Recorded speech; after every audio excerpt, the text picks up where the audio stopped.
দোষ আমি যা করবো তুই তাই করতে পারবি? কি করছিস? কি পারবো না? তুই খালি কয়ে দেখ কি করছিস তুই। শালা শালা কি করছে বলে পারবো না। আলা বলা দোষ তাহলে এবার শুরু করি। না তুই যদি পারিস তোর আমি 10টা দিবানি, একটু বিড়ি খাতেই পারবি নি। তা দেখ কি করি।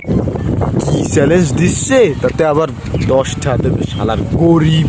তাহলে এবার তুই কর দি, এরাম কর।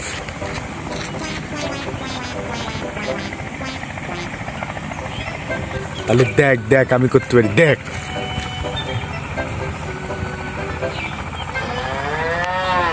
তুই তো করলে এবার রেডি করে থাকি। এই দেখ লাল এরাম এই চ্যালেঞ্জ, এই দেখ লাড্ডু, এই যে কি হলো? এই দেখ এবার কি করবি? আমি তো পাইরে গেছি, আমি জানি তুই পারস নাই, পারস নাই।